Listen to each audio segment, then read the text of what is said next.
Hi, I'm Taylor. Last time I was in a stadium disguise, I was dancing in heels and wearing a glittery outer. This outfit is much more comfortable.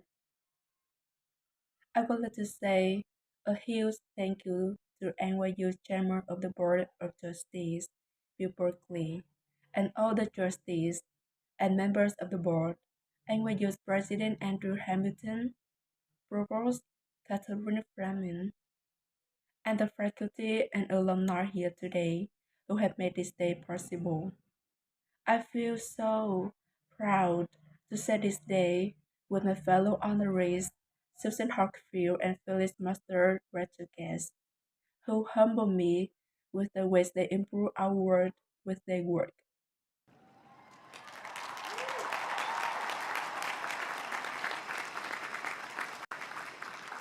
As for me, I'm 90% sure the main reason I'm here because I have a song called 22.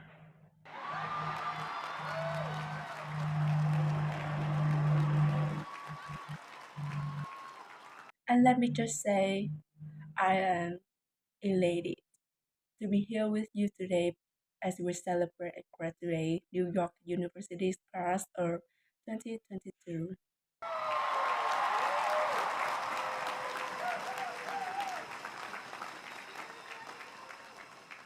Not a single one of us here today has done it alone. We are each a part work with of those who have loved us, those who have believed in our futures, those who show us empathy and kindness, or towards the truth, even when it wasn't easy to hear. Those who told us we could do it when there was absolutely no proof of that. Someone read stories to you and taught you to dream and offered up some moral code of right and wrong for you to try and live by. Someone tried their best to explain every concept in this insanely complex world to the child that was you, that you asked a bazillion questions like how does the moon work and why can we eat salad but not grass? And maybe they didn't do it perfectly. No one ever can. Maybe they aren't with us anymore. In that case, I hope you remember them today.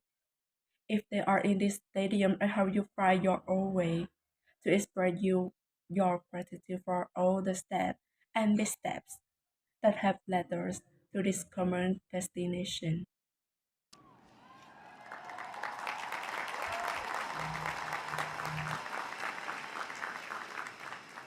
I know that words are supposed to mean a thing, but I will never be able to find the words to thank my mom and dad, my brother Austin, for the sacrifice they made every day, so I could go from sitting on coffee houses to standing up here with you all today, because no words would ever be enough.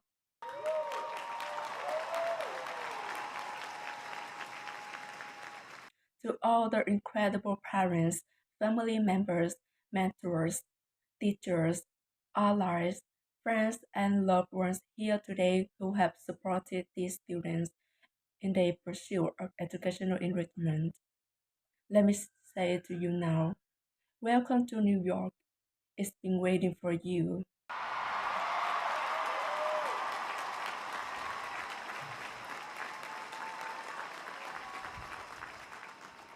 I'd like to thank NYU for making me, technically, on paper at least, a doctor.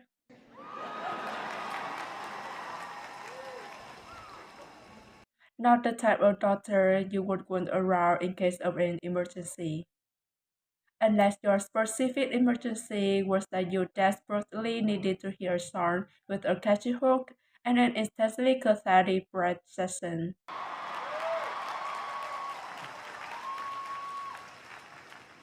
Or if your emergency was that you need a person who can name over 50 breaths of cats in 1 minute. I never got to have a normal collegiate experience per se. I went to public high school until 10th grade, and then finished my education doing homeschool work on the floors of airport terminals.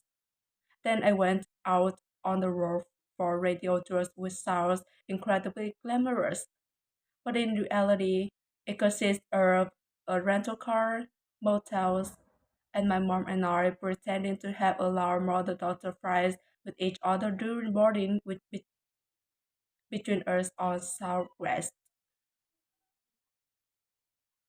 As a kid, I always thought I would go away to college imagining the poster I would hang on the wall of my freshman dorm.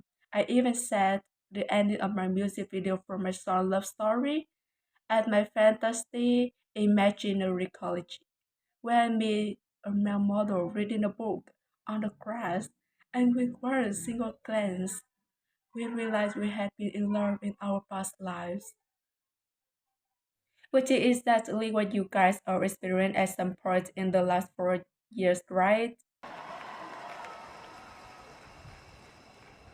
But I really can't complain about not having a normal college experience to you because you went to NYU during a global pandemic, being essentially locked into your dorms and having to do classes over Zoom. Everyone in college during normal times stresses about test scores, but on top of that, you also had to pass like 1,000 COVID tests. I imagine the idea of a normal college experience was all you want to. But in this case, you and I both learned that you don't always get all the things in the bag that you selected from the menu in the delivery service that is life. You get what you get. And as I would like to say you wholeheartedly, you should be very proud of what you've done with it. Today, you leave New York University and then go out into the world searching what's next. And so will I.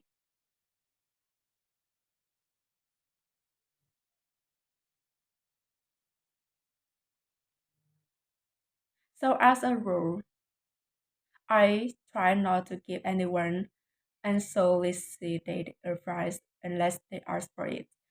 I go into this more later. I guess I have been officially solicited in this situation to impart whatever wisdom I might have to tell you things that have helped me so far in my life. Please bear in mind that I in no way feel qualified to tell you what to do. You work and struggle and sacrifice and study and dream your way here today. And so you know what you're doing. You do things differently than I do and for different reasons. So I won't tell you to what to do because no one like that. I will, however, give you some life hacks I wish I knew when I was starting out my dream of a career and navigating life, love, pressure, choices, shame, hope, and friendship. The first of which is life can be heavy, especially if you try to carry it all at once. Part of growing up and moving into new chapters of your life is about catch and release. What I mean by that is knowing what things to keep and what things to release. You can't carry all things, all grudges, all updates on your ass, on all inviewable promotions your school bodyguard at the hedge fund in his ankle study. Decide what is yours to hold and let the rest go. Oftentimes, the good things in your life are lighter anyway. One toxic relationship can outweigh so many wonderful, simple joys. You get to pick what your life has time and room for. Be discerning. Secondly, learn to live alongside cringe. No matter how hard you try to avoid being cringe, you will look back on your life and cringe retrospectively.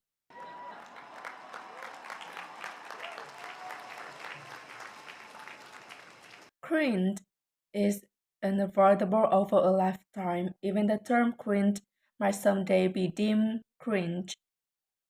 I promise you, you're probably doing or wearing something right now that you will look back on later and find revolting and hilarious.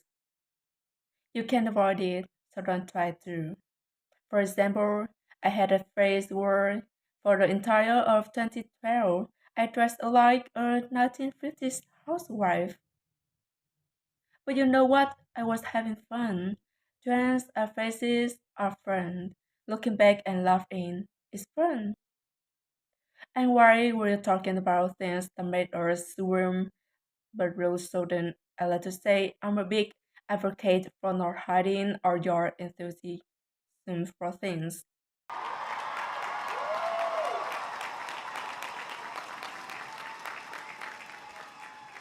It seems to me that there is a false stigma around eagerness in our culture of embodied ambivalence. This outlook perpetuates the idea that it's not cool to want it, that people who don't try are fundamentally more chic than people who do. And I wouldn't know because I have been a lot of things, but I never been an expert or chic. But I'm the one who's up here, so you have to listen to me when I say this. Never be ashamed of trying. Effortlessness is a myth. The people who wanted the least were the ones I wanted to date and be friends with in high school. The people who wanted the most are the people I now hired to work for my company.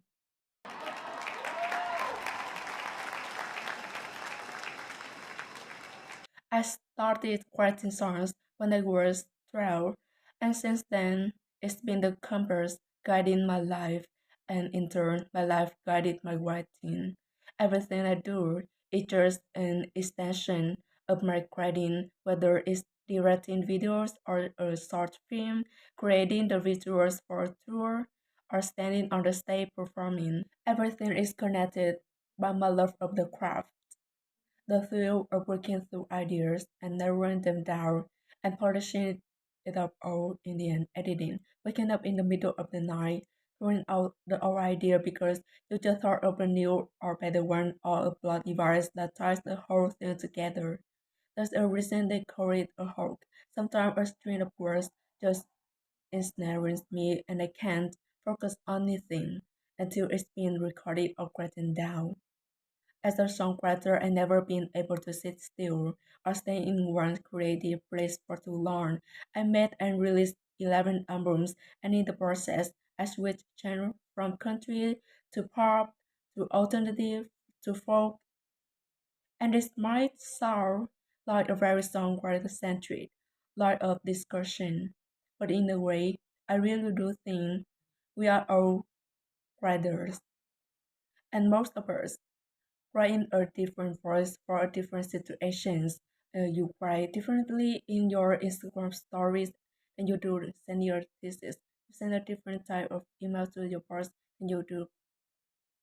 We are all literary chameleons, and I think it's fascinating. It's just a continuation of the idea that we are so many things all the time. And I know it can be really overwhelming figuring out who to be and when, who you are now, and how to act or order to get one. I have some good news. It's totally up to you. I have some terrifying news.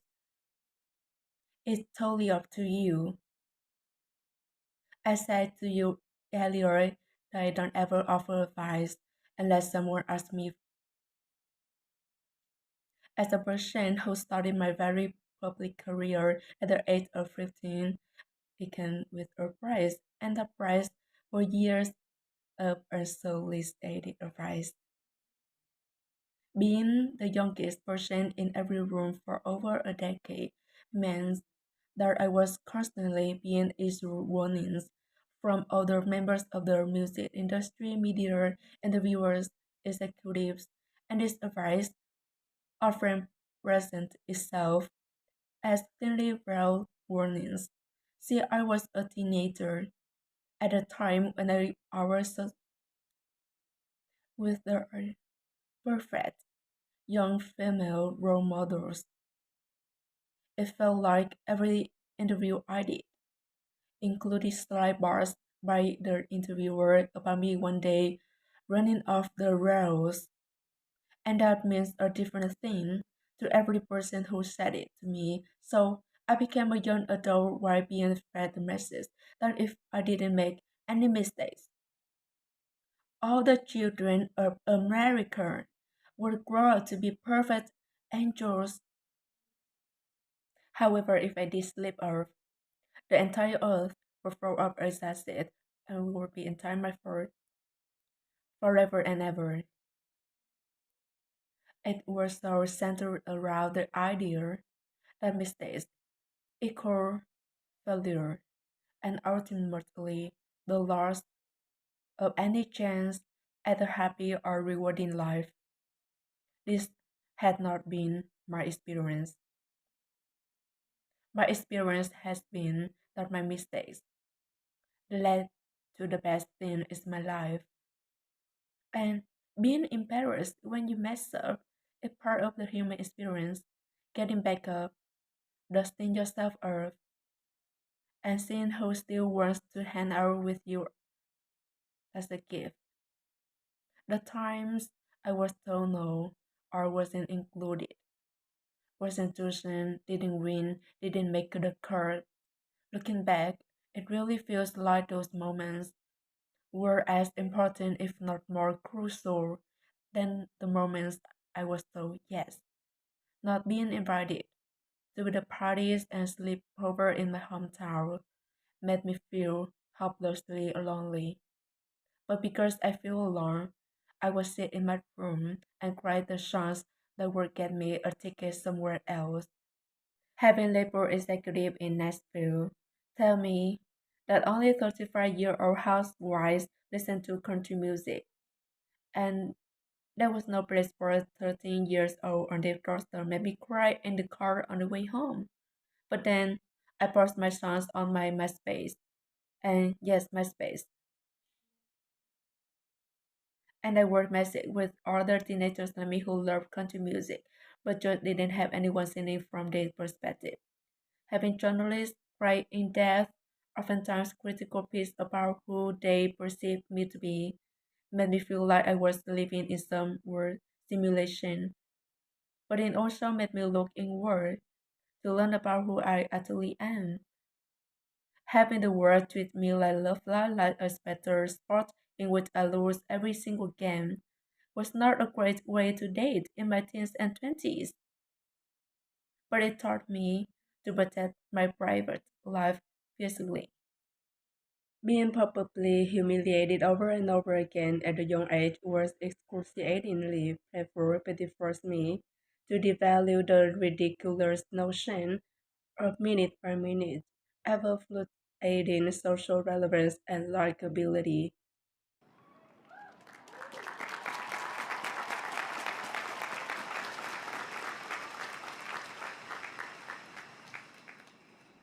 Getting cancelled on the internet and nearly losing my career gave me an excellent knowledge of other types of worry.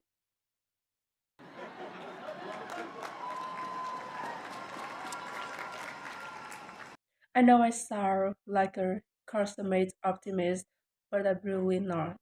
I lose perspective all the time. Sometimes everything just feels completely pointless. I know the pressure of living your life through the lens of professionals. And I know that I'm talking to a group of professionals because you are here today, graduating from NYU.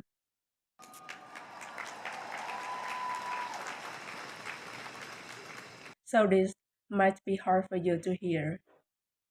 In your life, you will inevitably misspeak, just the wrong person, and don't react, overreact.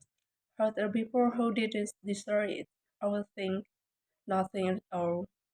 Self sabotage, create a reality where only your experience exists. ruin perfectly good moments for yourself and others, deny any wrongdoing, not take the step to make it right, feel very guilty, let the guilt eat at you, hate rock bottom, finally address the pain your curse, try to do the better next time, rinse, repeat.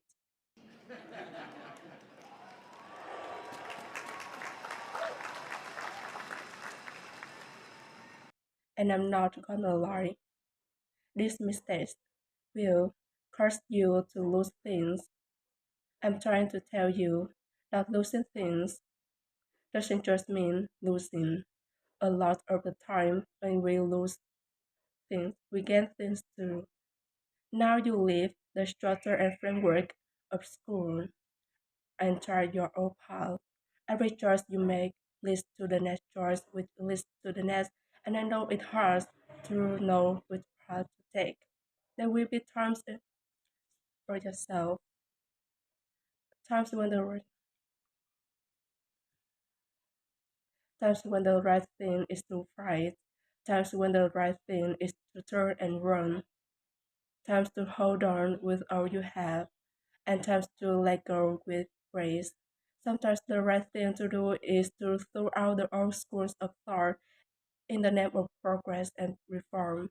Sometimes the right thing to do is to sit and listen to the question of the doors.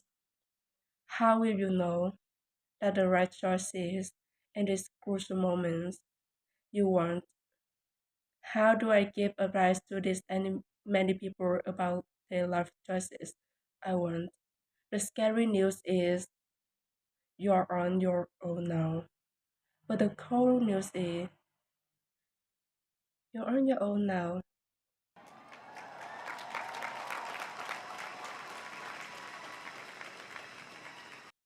I leave you with this. We are led by our gut instincts, our intuition, our desires and fears, our scars and our dreams. And you will screw it up sometimes. So will I. And when I do, you will most likely read about it on the internet. Anyway, hard things will happen to us. We will recover, we will learn from it, we will grow more resilient because of it. And as long as we are breathing, we will breathe in, breathe through, breathe deep, breathe down. And I am a doctor now, so I know how breathing works.